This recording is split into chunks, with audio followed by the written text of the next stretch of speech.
Pues muy buenas noches. Me da mucho gusto estar otra vez aquí con ustedes haciendo reflexiones, comentarios, dudas, preguntas y algunas respuestas.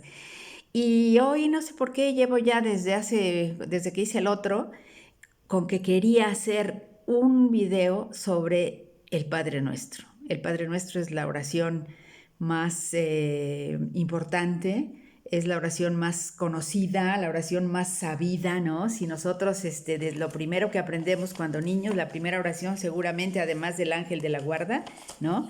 Debe haber sido el Padre Nuestro. Y lo sabemos de tal manera que muchas veces ya ni siquiera sabemos lo que estamos haciendo y con quién estamos hablando. Yo digo, no sé, a mí por lo personal me sucede. Digo, voy a rezar el rosario, me pongo toda fervorosa, me contextualizo el misterio, ¿no? Pienso que vamos a meditar, empiezo a rezar y después de 3 o 4 Aves Marías digo, stop it. ¿A quién le estoy rezando? ¿En dónde estoy? ¿No estaba yo en el anuncio de que la Madre María iba a ser la Anunciación, la Madre de Jesús? A ver otra vez, ¿no? Y entonces vuelvo a empezar.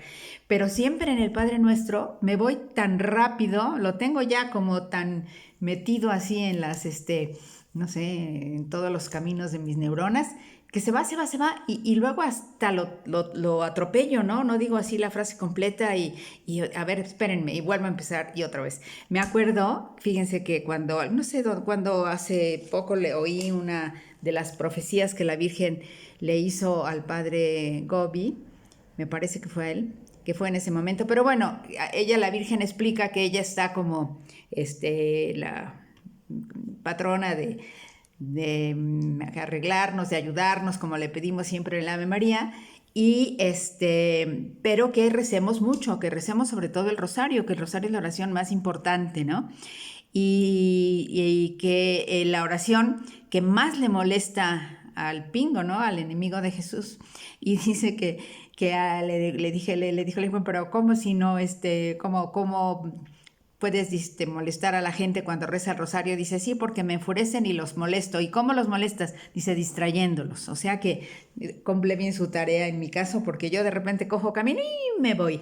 Entonces yo digo, yo creo que ya es algo tan repetido, tan cotidiano, que no, verdaderamente no lo valoramos, ¿no?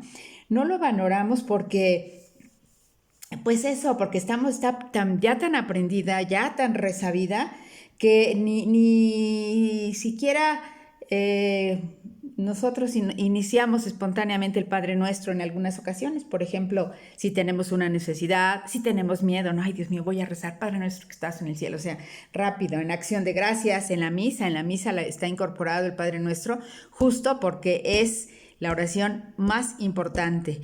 En alguna de las así biografías de Jesús platican el interés que Jesús tenía por enseñarle a los discípulos esa oración. O sea, la prepara, la saborea, les hace a los apóstoles esperar, porque ellos ya ven que les preguntan en el Evangelio, Señor, enséñanos a orar, ¿no? Y Señor le dice, no, ustedes están muy verdes y para que no van a aprender todavía lo que no van a valorar, ¿no? Lo que les voy a dar. Y entonces en la segunda Pascua me parece que celebra de los 3 años, el final del segundo año de la vida pública, o durante el segundo año de la vida pública, cuando celebran la fiesta pascual, la que hablábamos del Cordero y que recuerdan el éxodo y la salida de Egipto. Jesús les dice, voy a llevarlos a un lugar muy especial, porque no es como el año de la primera Pascua, ¿no? Que celebró la Eucaristía, hizo ese gran regalo pues a la humanidad, y les dice, les voy a dar un regalo especial, les voy a dar un tesoro, es una perla. ¿Qué? Y entonces se los lleva ahí muy misteriosamente al Monte de los Olivos, donde está la gruta, donde les enseña a rezar el Padre Nuestro, ¿no? Y bueno, a mí ese contraste me dice, bueno, yo que me voy como hilo de media y que ni sé ya dónde voy, si estoy hablando con la Virgen, estoy hablando con Jesús o no estoy hablando con nadie, que eso puede ser ya una cosa tan mecánica en nuestra vida, rezar un Padre Nuestro, que la verdad es que ya no ni siquiera reparamos, ¿no? Rezamos monótono, nos distraemos, por supuesto, ya estamos pensando en lo que vamos a hacer mañana. y a veces como sin ganas, con prisa, ¿no? Es como, ay, el rosario. Y ahora que la Virgen quiere que recemos los 15 misterios, no, pues ¿cuándo? Qué flojera, ¿no? Entonces, realmente ahí hay como que pues una desvalorización, una falta de atención a la oración más importante, pero sobre todo a con quién estamos hablando. ¿No? Yo digo, estoy hablando con Jesús, estoy hablando con la Virgen, estoy hablando con quién, con el Padre, con el Espíritu Santo. O sea, yo creo que tenemos que ser un poco más, valorar un poco más esta suerte, ¿no? De tener esta oración, pero no tanto como la oración en sí misma, que sí lo es, sino por lo que significa, ¿no? O sea, en el Antiguo Testamento Dios era innombrable, o sea, no se podía hablar de Dios y seguir vivo, no, nadie podía verlo y seguir viviendo. Y entonces el nombre se fue modificando, porque ¿cómo empieza el Padre Nuestro? Padre nuestro que estás en los cielos, santificado sea tu nombre. Y el nombre es algo muy importante, o sea, nosotros mismos tenemos un nombre casi que nos define, nos identifica, ¿no? Y de alguna manera, ¿no? Puede tener cierta influencia sobre nosotros. Pero el nombre, o sea, ¿quién es el nombre de Dios? ¿Tiene nombre Dios? O sea, sí, ha tenido muchos nombres a lo largo de su desarrollo, del desarrollo de la historia, ¿no? El primer nombre que tuvo era él seguramente era, pues no sé, incluso el nombre de los dioses de la región, porque era un dios como muy de los patriarcas, tenían sus clanes y Dios los acompañaba, entonces, bueno, era él, ¿no? Era el nombre de Dios. Y con el paso del tiempo, esa es la designación más antigua de su nombre, él. Pero con el paso del tiempo se fue haciendo plural, Elohim, o sea, ya era como que él era entre los dioses el principal, ¿no? El dios, Elohim, los dioses, él era el principal y de alguna manera representaba como su importancia. De hecho, él quiere decir seguramente ser fuerte, tener poder, ser todopoderoso, magnificente, muy magnífico, con mucha magnificencia, superioridad y el carácter muy definido de la divinidad. Y entonces poco a poco también fue cambiando al plural a Elohim, ¿no? Él es un lenguaje ya más, más una palabra más completa, más genérico, más identificado que otros tribus que tenían otros dioses. Y el nombre, realmente un nombre que se le da a Dios, fíjense, es en el Antiguo Testamento el nombre de Elohim, al llamar a Dios Elohim, está 2500 veces. ¿No? Porque se le asigna en muchos momentos, pero tiene otros y también que lo identifican, porque pues es como el Dios, ¿no? El único, el mejor, el superior, si entre todos, y es un rey soberano. Pero hay otro, que también es el Shaddai, el Señor de los ejércitos, es poderoso, es todopoderoso, incluso se le llama a veces la traducción el Señor de los ejércitos, o sea, es un Señor que es el dueño de todo, que es el creador, ¿no? Que es todo, pero va a tener otros nombres. Sobre todo lo usa en el tiempo de los patriarcas, y también el Shaddai está unido como un dios que se le adoraba en la montaña, ¿no? Las montañas es el lugar que se consideraba como más cerca de Dios, y era el Shaddai que habitaba en la montaña, o sea, lo que para nosotros es Dios, pero su nombre así, realmente su nombre propio, su nombre directo, es el de Yahvé, ¿no? Ven que se escribe Y-A-H-V-E-H, Yahvé, pero que es el nombre propio del Dios de Israel. Y cuando él revelaba a alguien su nombre, por ejemplo a Moisés, que se le revela cuando la zarza ardiente ve que está y que le hablan y se acerca y la zarza está quemándose pero no se acaba, el Dios le dice, soy yo, y el Dios de tus padres, el Dios de Abraham, el Dios de Isaac, el Dios de Jacob, el Dios de Israel, ¿no? Y al decirle su nombre, también le da su naturaleza, su poder, le revela su fidelidad con su pueblo. Entonces, ¿qué pasa? La gente, por supuesto que se identifica con el nombre de Yahvé, o sea, y todo lo hace en el nombre de Yahvé.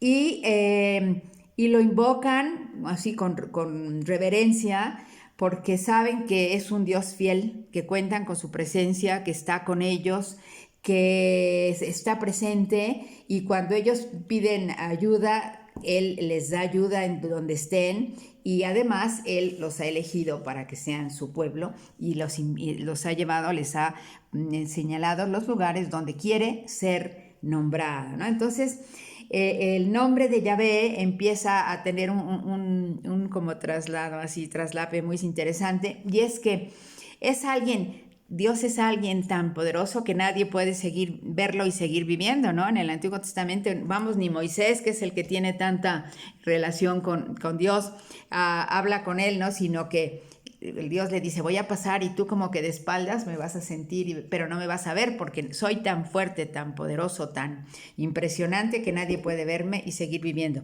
De hecho, hace poco, cuando fueron las revelaciones de Garabandal, bueno, mucha gente empezó a ir, que si era cierto, que si no era cierto. Total, un padrecito joven, tendría 30 años o no más, que no quería ir, pero por fin se animó a ir y le dijeron que, pues que, si que los acompañara y el padre fue al lugar donde estaban las chicas, las videntes, que la cosa estaba tan cuestionada, y entonces tuvo una revelación donde cuando la Virgen se aparecía a las niñas, él tuvo una revelación y vio a Dios Padre. Y entonces fue tan fuerte que el padre se quedó sin palabras, mudo, estaba extasiado y nada más decía, es que es magnífico, es que es increíble. Y llegó de regreso, no sé, a Santander o al lugar que ya venía, porque Garabandal está en un pueblo, y ¡zas!, que se muere de repente. Entonces ahí decían, pues eso está como de veras, como decía en el Antiguo Testamento, nadie puede ver a Dios Padre y seguir viviendo, o sea, de lo majestuoso, lo grande. Y por lo tanto se convierte en innombrable. O sea, no se puede hablar del nombre de Yahvé fácilmente, porque además indica la gloria de Yahvé. O sea, por ejemplo, dicen el nombre de Yahvé, la gloria de Yahvé, por ejemplo, con el profeta Ezequiel. Ezequiel es un sacerdote del templo y ahí vive, pero Dios habita, se supone, su gloria habita ahí en el templo. Y se portan tan mal, hacen tantas cosas tan perversas y tan inadecuadas y tan idolátricas incluso, que Dios se enoja y se va. Y entonces se va, pero nadie ve a Dios irse. Pero sí Ezequiel el profeta ve algo como unas con alas, como un aparato que se mueve hacia arriba y que tiene ángeles con 4 caras. Bueno, una cosa así muy extraordinaria, que esa es la gloria de Dios. Y Dios se va del templo y regresa después cuando regresan ellos del exilio, ¿no? Pero bueno, entonces el nombre de Dios también significa el poder, la fuerza, la gloria de Dios. Y muchas veces es fuerte en su generosidad, fuerte en su entrega, fuerte en su definición, en su amor, en su fidelidad, pero al mismo tiempo, ¿no? Es el que impone, el que castiga, el que da ayuda, pero es el que tiene ese aspecto también muy poderoso de poder, de destrucción, de castigo, de energía, de presentarse como el que manda, ¿no? Y entonces, en lugar de llamarlo ni a él, ni Elohim, ni el Shaddai, ni Yahvé, lo llaman el nombre de Yahvé, en el nombre de Yahvé. También nosotros decimos, en el nombre de Dios voy a hacer esto, y lo hacen todo en nombre de Yahvé. Pero le quitan después el de Yahvé, y entonces ya nada más queda el nombre, ¿no? El nombre es ese sí es innombrable, entonces expresa como que la idea de que está en todos lados, tiene mucho poder y sin embargo ya se pronuncia o no, ¿no? Y bueno, desde la época de Moisés, ¿para qué les platico esto? Porque ¿qué decimos nosotros en el Padre Nuestro? Fíjense qué dice. Padre nuestro del cielo. Bueno, es una traducción muy bonita, pero también muy buena. Padre nuestro del cielo. Ya en ese momento, el hecho de que Jesús le diga a los discípulos, es mi Padre y vuestro Padre, ¿no? Porque sí, Jesús siempre dice, mi Padre me mandó, el Padre me salvará, el Padre me glorificará, esto hago la voluntad de mi Padre, ¿no? O sea, no está haciendo su capricho. Pero el hecho de que les diga, mi Padre también es vuestro Padre o su Padre, es una cosa increíble. Cómo ese ser tan grande, tan fuerte, tan majestuoso, tan poderoso, tan leal, tan todos los calificativos que ya me encontré yo por acá que implican el nombre increíble, ¿no? O sea, Dios es ¿dónde está?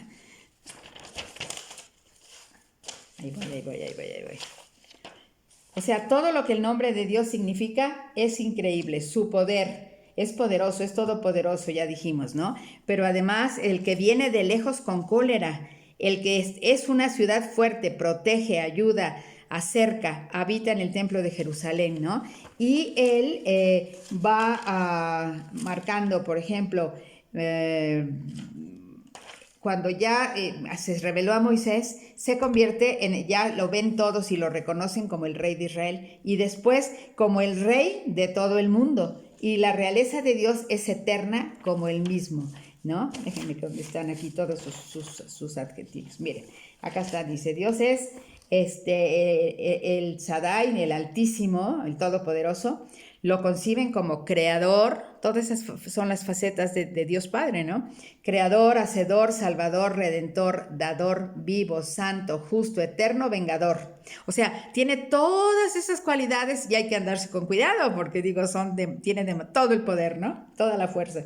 Y dice, pero ¿qué creen? Tiene su lado amorosísimo, es clemente, es compasivo, es misericordioso, es paciente, es leal, único, es exclusivo, es celoso, es universal. Celoso porque cuando no lo obedecen o no lo quieren o no lo siguen como debe el pueblo, ¿no? Bueno, nosotros seguramente también, él se pone, y así lo representan, celoso, y entonces emprende alguna situación, pues como para hacer reaccionar o como para darse cuenta que están mal, y entonces dicen, es que Dios está celoso, ¿no? El celo es como un deseo intenso de lograr estar con esa persona o lograr la causa de esa persona.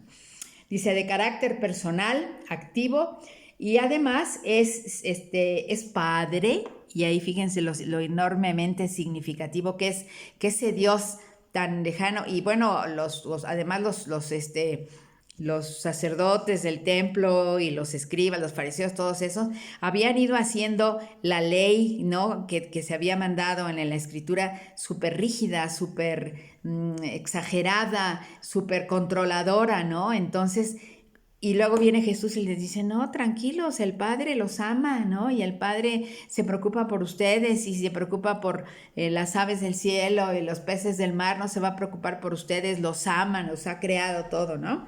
Dice, es pastor, es defensor, y luego también hacerlo como una persona, ¿no? Dice, se despierta, baja, acude, se sienta, tiene amor, se indigna, tiene odio, o sea, todos los sentimientos ya más humanos, más cercanos a ellos se dan. Pues bueno, ese personaje, ese Padre nuestro que es además, el mensaje más importante que Jesús hace cuando viene a la tierra es sobre el reino del Padre, que todo lo que dice mi Padre del cielo siempre está haciendo referencia porque Él es un enviado, o sea que al hacer esa oración Jesús como que condensa, como que disminuye, como que junta en un lugar todas las cosas que nos relacionan con el Padre y que se le piden, ¿no? Entonces, es muy especial, es muy peculiar la oración del Padre Nuestro. Incluso no se ha modificado a través de los 2000 años que lleva la Iglesia, y es algo como que le ha dado continuidad. Y si ustedes, no sé si se han fijado alguna vez, ¿cuántas cosas pedimos en el Padre Nuestro? ¿Cuántas? Hacemos 7 peticiones. Las primeras 3 son súper interesantes. Bueno, porque es Padre Nuestro, que estás en los cielos, o sea, que eres el creador, eres el que todos esos adjetivos que dijimos, ¿no? Esas son representantes. Y además de eso, ¿sí? Ese Dios, pues, tan impresionante, es nuestro Padre. Ya no es lo que dicen los fariseos, ¿no? Que hacen tan difícil seguir la ley y jamás hablan, yo creo que de Dios, sino de las cosas que son más de su carácter de elegidos, ¿no? Que se pierden en esa situación. Y entonces, pues, empiezan a patinar, ¿no? Empiezan a alejarlo, y viene Jesús y dice, tranquilos, aquí el Padre es el que los ha hecho, el Padre los ama, pueden contar todo lo que siempre se ha tenido el Israel desde antiguo en su buen y mejor plenitud, ¿no? Como la persona del Padre. Pero además de eso del Padre, ¿no? Dice, Padre nuestro, a ver aquí esta misma tradición que es muy bonita, Padre nuestro del cielo. Ok, es nuestro Padre, está en el cielo, es el dueño de todo, es el creador, es mi Padre. Sea respetada la santidad de tu nombre. O sea, es como si su nombre fuera algo diferente, porque hacía con el tiempo, como era innombrable, ya se decían el nombre, ya sabían que estaban hablando del nombre de Yahvé, o sea, de Yahvé, o sea, de Dios, ¿no? Entonces, dice que sea respetada la santidad de tu nombre y que venga tu reinado. Cúmplase tu voluntad en la tierra como en el cielo. Fíjense qué importante, porque muchas veces, como yo les digo, ni sé con quién estoy rezando, me estoy distrayendo, o no he definido claramente si creo que estoy hablando con el Padre, si creo que estoy hablando con el Hijo, o a lo mejor, como no sé exactamente, no estoy hablando con nadie y estoy repitiendo cosas, ¿no? Pero en este caso se crea el nexo, es tu Padre, está en el cielo, se preocupa por ti, ¿no? Y además quiere que su reino sea exaltado, ¿no? O sea, nosotros mismos, al reconocerlo, Padre, le estamos diciendo, sea santa, la santidad de tu nombre y tu reinado sigan, ¿no? Se cumplan.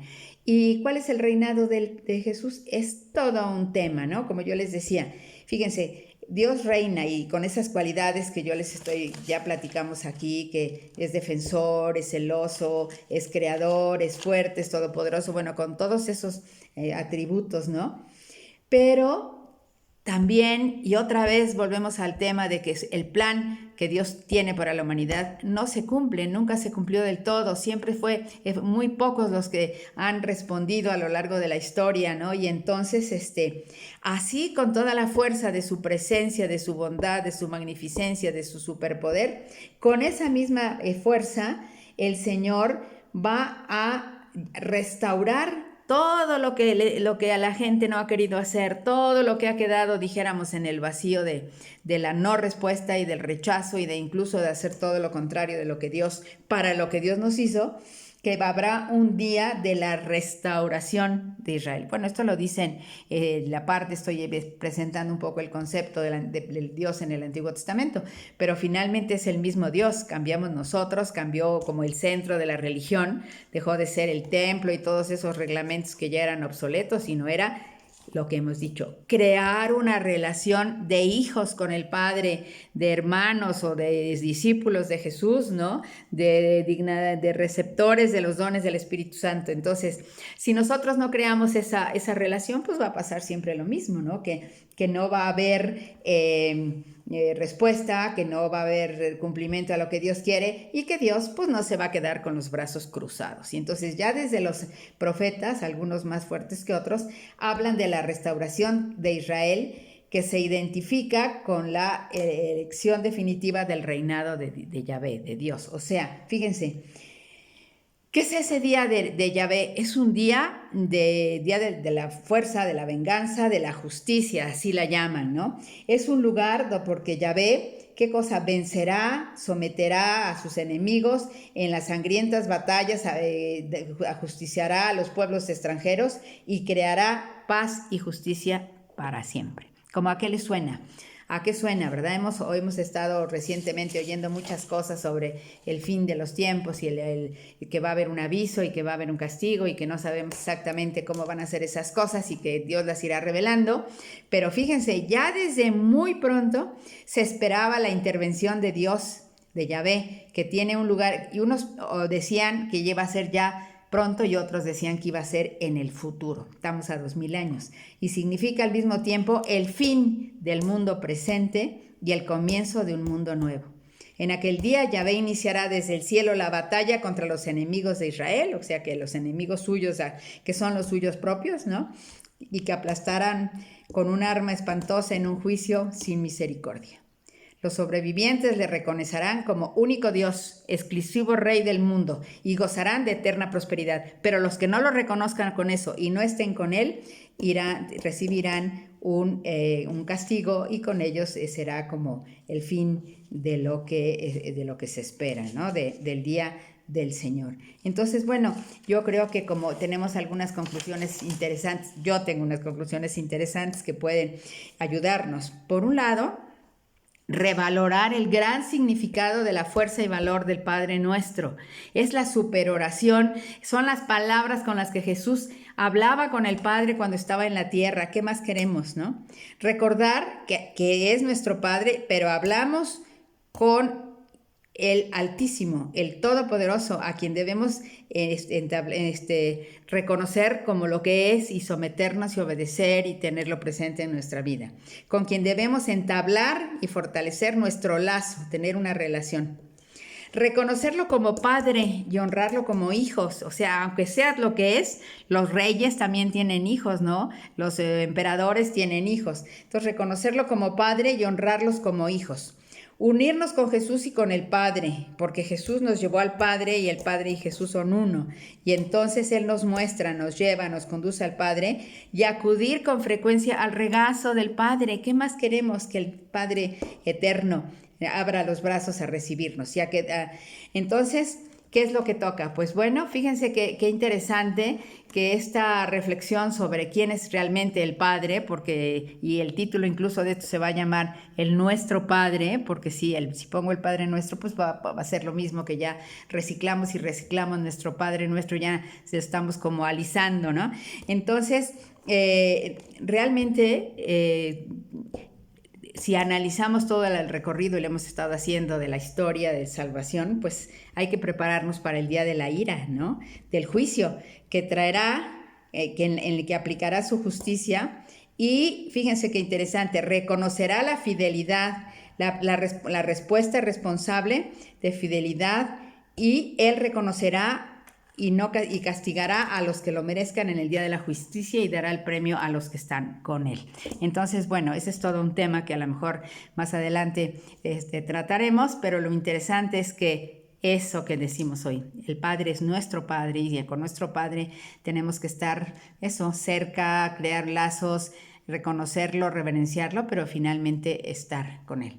Pues espero que esta reflexión los ayude a rezar más el Padre Nuestro y a rezarlo mejor, y si ya lo rezan muy bien, pues a disfrutarlo, y que pues el Padre nos bendiga y nos siga fortaleciendo y nos siga teniendo claridad de qué es lo que toca en estos momentos tan difíciles de la historia. Muchas gracias, buenas noches, y que el Padre nos bendiga, el Hijo y el Espíritu Santo. Amén.